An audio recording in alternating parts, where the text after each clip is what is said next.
Bapak, Ibu, Saudara-saudari, adik-adik, anak-anakku sekalian yang terkasih di dalam Kristus.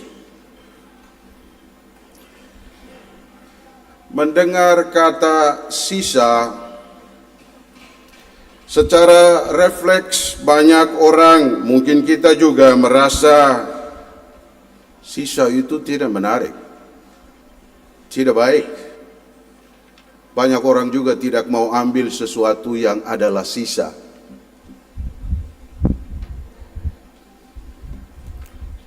Karena sisa berarti yang terbuang, saudara-saudari. Sisa berarti tidak penting dan tidak usah dihiraukan kalau tidak penting. Jika sisa itu adalah manusia, tentu mereka yang biasa juga dilupakan.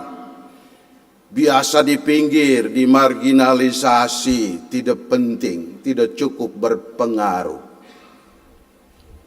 Itu secara refleks kita, dan banyak orang mendengar kata sisa. Namun saudara-saudari, di dalam kitab suci, bacaan pertama tadi, sisa Israel di sini, jikalau direnungkan ternyata menyimpan banyak nilai luar biasa yang pantas kita tiru dan kita teladani di dalam hidup beriman kita. Kata sisa Israel menunjukkan bagian dari bangsa Israel itu yang setelah percobaan, pembuangan, penganiayaan masih ada tersisa. Mereka yang hidup, pasti Tuhan jaga dan lindungi mereka. Mereka tidak habis dan ditelan oleh banyak penganiayaan dan percobaan itu. Ada sisa, sedikit sekali jumlah mereka, tetapi mereka itu tetap setia. Dan mereka yang kelompok kecil yang tetap setia itu, mereka menjadi bijaksana karena telah mengalami penganiayaan, pencobaan. Mereka mengalami banyak pengalaman pahit yang telah membentuk mereka menjadi matang, dan mereka menjadi bijaksana karenanya. Mereka bersaksi bahwa mereka hanya berlindung pada Tuhan karena mereka tidak punya kekuatan apa-apa. Di hadapan Tuhan mereka miskin. Hanya Tuhanlah yang punya sayap yang bisa merangkul dan menjadikan mereka damai dan tentram. Dan mereka bersaksi bahwa Tuhan sungguh memperhatikan dan menyayangi mereka. Luar biasa, saudara-saudari. Tuhan membentuk sisa Israel itu yang dianggap tidak penting, yang dianggap lemah dan terbuang. Tuhan memakai kelompok kecil itu menjadi bangsa yang melakukan hukum, yang hidup ikut aturan main Tuhan, yang mencari keadilan dan tetap rendah hati, bersandar pada Tuhan. Mereka itu, atas nama Tuhan Yesus, mereka membentuk Israel yang baru. Mereka itu mewartakan kabar gembira tentang kerajaan Allah sampai kepada Anda dan saya. Kalau tidak ada sisa Israel, kita mungkin tidak ada.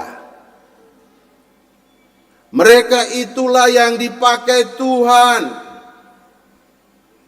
supaya kabar gembira Tuhan itu bisa sampai ke ujung dunia, sampai pada Anda dan saya, sampai pada kita. Rasul Paulus tadi di dalam bacaan kedua mengatakan, Tuhan memang sengaja pakai yang bodoh, pakai yang sisa, pakai yang tidak laku untuk mempermalukan mereka yang menganggap diri hebat, pintar, canggih, supaya mereka menjadi malu. Memang Tuhan menghargai sangat tinggi orang yang sadar diri bahwa dia memang di hadapan Tuhan dan sesama dia tidak punya apa-apa. Segala yang ada pada dia adalah pemberian Tuhan, bukan milik dia. Maka dia hanya bisa bersandar pada Tuhan dan membiarkan Tuhan menuntun dia menjalani hidupnya. Saudara-saudari, sisa Israel itu mereka menjalani hidup benar-benar sesuai dengan kehendak Tuhan. Mereka yang sudah hanyut, mereka yang sudah hilang, sudah lenyap, itu karena mereka melakukan kelaliman dan berbicara bohong. Mereka-mereka itu pada mulut mereka terdapat lidah-lidah penipu. Maka mereka hilang. Hilang oleh penganiayaan, pencobaan. Yang sisa, yang lemah, yang percaya bahwa hanya Tuhan yang membuat mereka masih ada, masih hidup. Mereka itu yang dipakai Tuhan. Mereka yang dipakai Tuhan, mereka bersandar pada Tuhan. Dan mereka berjuang hidup menurut aturan Tuhan, hukum Tuhan. Mereka mencari kebenaran dan keadilan dan kerendahan hati.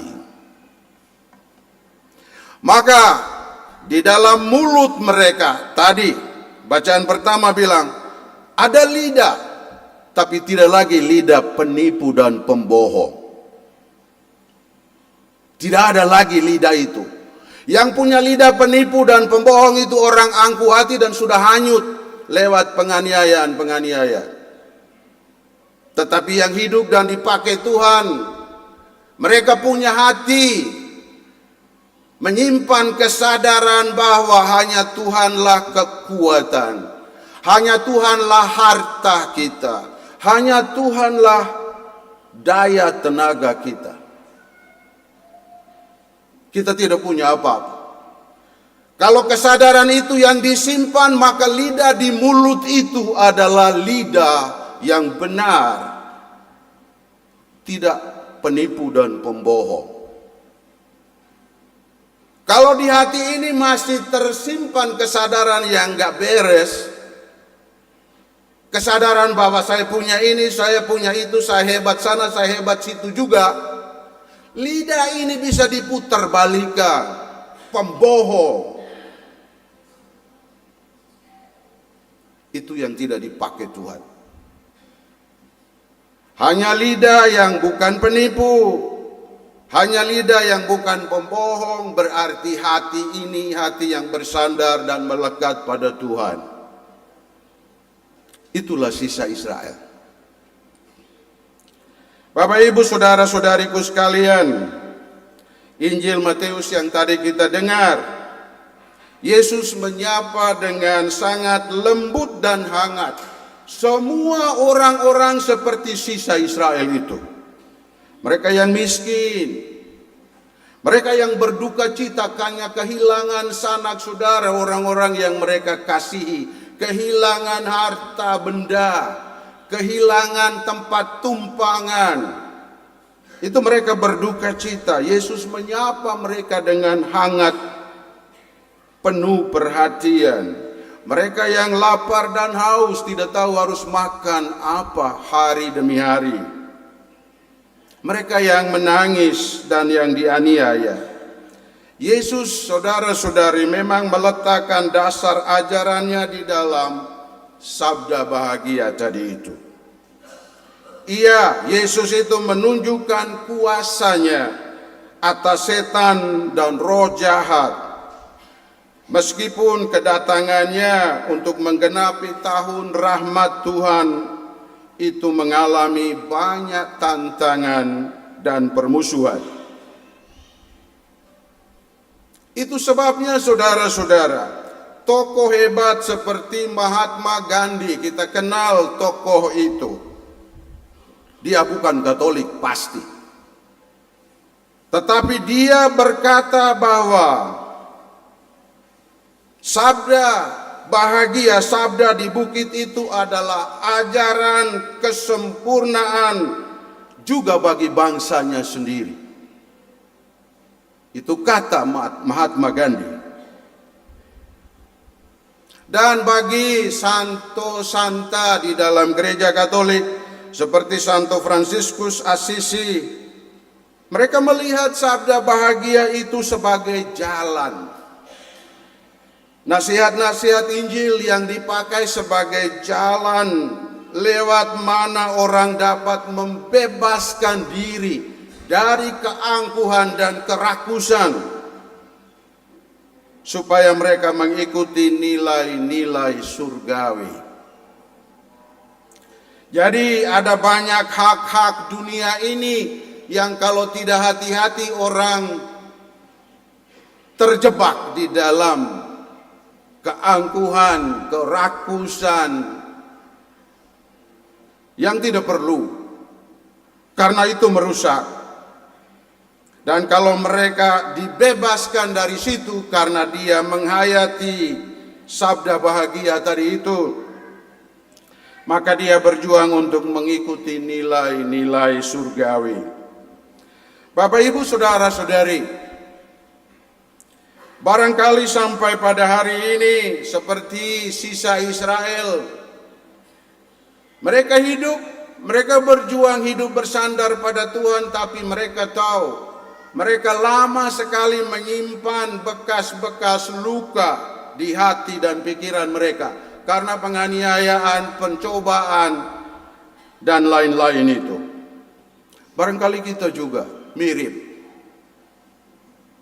Kita punya bekas-bekas luka di hati dan pikiran kita. Barangkali lama kita simpan di sana sejak kita mengalami pencobaan, penganiayaan, perlakuan tidak adil, orang bersikap rasis terhadap kita, atau pengalaman pahit lainnya kita diperlakukan tidak adil. Itu ada luka di dalam hati, ada luka di dalam pikiran. Kalau kita mau benar-benar belajar dan meneladani sisa Israel, mari kita datang lebih dekat pada Tuhan, karena Tuhanlah kekuatan kita. Biar kita ada kelihatan seperti punya kekuatan, kita punya posisi di dalam masyarakat ini, kita punya duit, kita punya harta cukup. Itu bukan kekuatan, itu Tuhan punya. Kalau dipakai sungguh-sungguh, memang itu haknya kamu, haknya banyak orang yang engkau harus bagi juga kepada mereka. Maka saudara-saudariku sekalian, kita datang kepada Tuhan lebih dekat, bersandar dan berlindung pada Dia. Maka yakin dan percaya seperti Tuhan menghapus bekas-bekas luka pada sisa orang Israel, Tuhan akan menghapus bekas-bekas luka itu pada hatimu dan pikiranmu juga. Dan Tuhan seperti Dia menjadikan sisa Israel menjadi bangsa yang baru, Israel yang baru, yang menyebarkan kabar gembira sampai kepada kita hari ini.